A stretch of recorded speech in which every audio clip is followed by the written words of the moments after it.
Hey guys, just a short video about these coolant level sensors commonly fitted to Peugeot and Citroen vehicles. The three-pin device. I'll share the pin out in a moment, but they seem to have a high failure rate, and they will start to give you a warning on the dashboard to check your coolant. But of course you'll find that it's completely full. So I just want to understand how these things work and what might cause them to fail. This is actually one that I picked up at the wrecker, which seems to work, and I might pull apart the other one I have, which was in my vehicle, which was failing. We can have a look inside and see how they work and what fails. So you can see in there, these have 3 pins, and they're marked pin 1, 2, 3.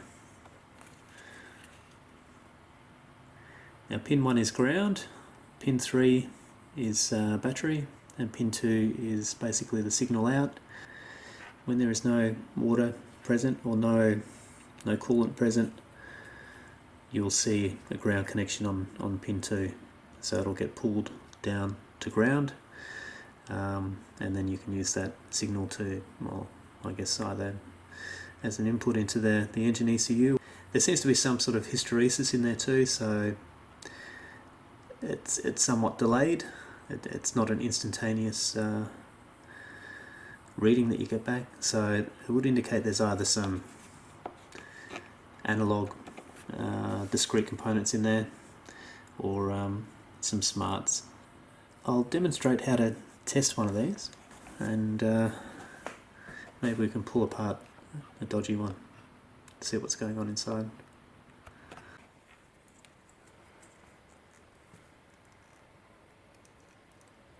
So there's pin 3.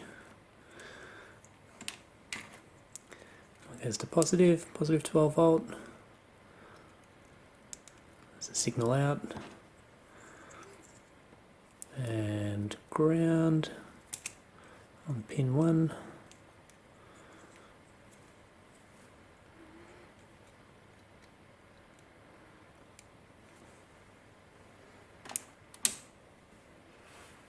Okay, so they go off to my power supply. They're set up at 12 volt at the moment.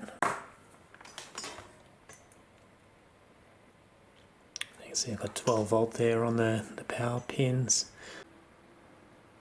Now the easiest way to test that it's working is just with your multimeter on continuity.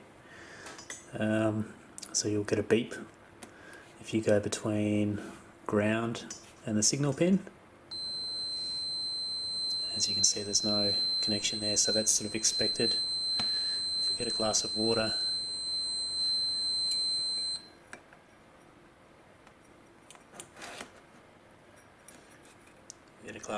and put the probes in there, it'll stop. So this one seems to be working the way it should. If we take it out, it can take some seconds.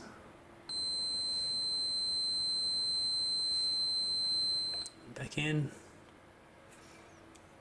So you can see there's a bit of a delay there, which must be part of the design. Okay, so this is good. I think this is the one I picked up from the wrecker, so I'll put that back in the car, and I'll just take a look at the other one.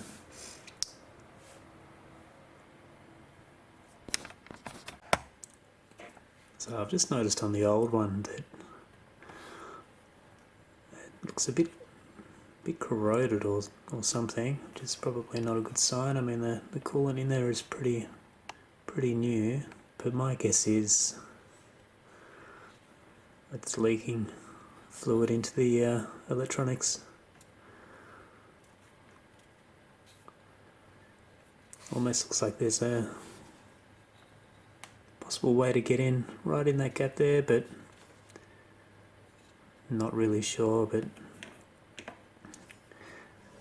This one was really intermittent, so it wasn't always failing. Just occasionally, more so on a hot day, you would get false prompts on the infotainment system telling me to check the coolant. So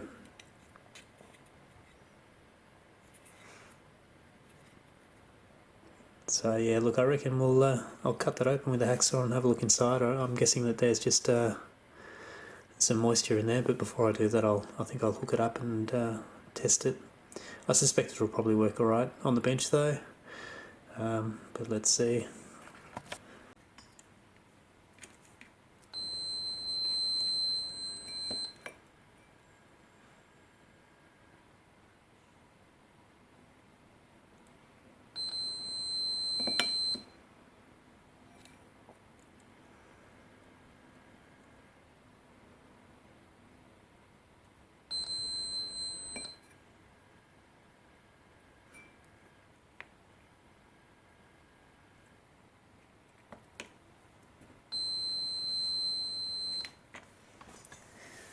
Yeah, so as I thought, I mean, that's working alright on the bench. Maybe it's temperature dependent, or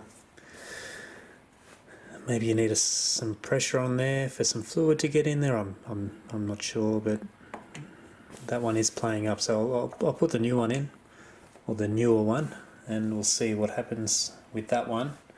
And in the meantime, I think I'll crack this one open. Now with these, if in the vehicle, if you leave them unplugged, then basically you're not going to get the functionality at all, which means you won't get the false error popping up, of course, but it also means if your fluid does go low, you're in a bit of trouble, so because you won't get the warning. So I wouldn't recommend driving around without the sensor plugged in. I mean, it might stop the annoying beeping, but you really want to put another unit in. So I might get the hacksaw, I'll open that one up and let's have a look. I've just spent some time cutting the cover off. Because the cover is laser welded, there's no way to really easily get into it without some destruction, but cut carefully around all the edges and the cover comes off quite nicely. And yeah, we can see what's going on inside.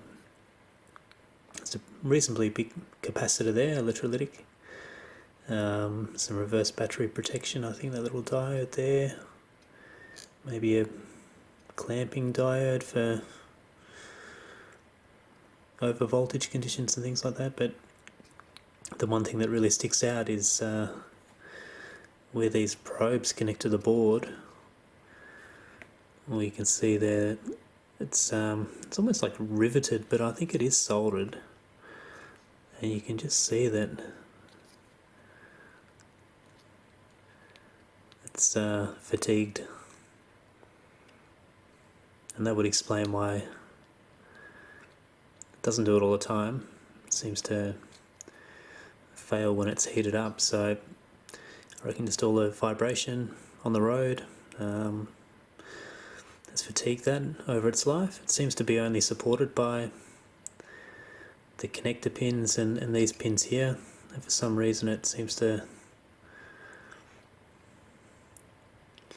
want to push itself away from it. But I suspect if I just try to touch these up with solder, that'll resolve the problems with this one. And then it's just a matter of gluing that cover back on with probably some polyurethane or something. Yeah, really basic failure by the look of it, and really easy to fix. I suspect that the different metal types is probably why it's failed like that. I might have a go at soldering it and see if I can get the solder to flow.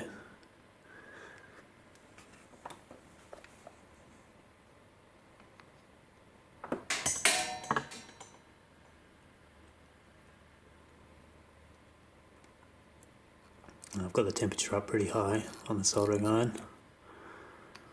But you know what, I reckon that's That's it. It's just fatigued solder joints.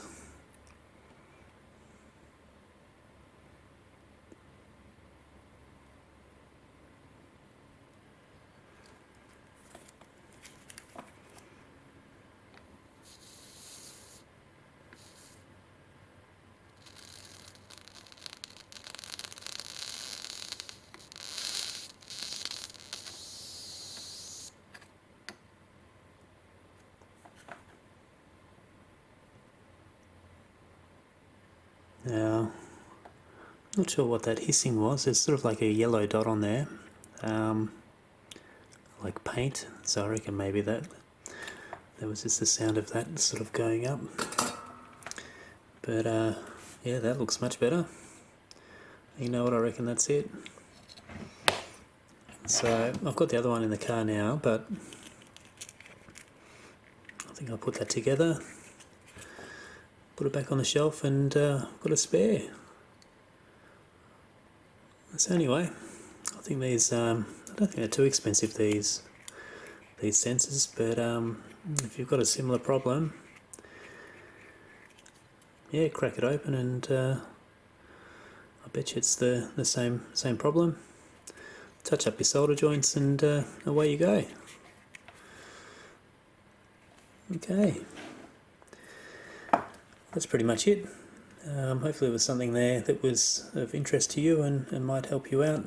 And yeah, we'll catch you next time.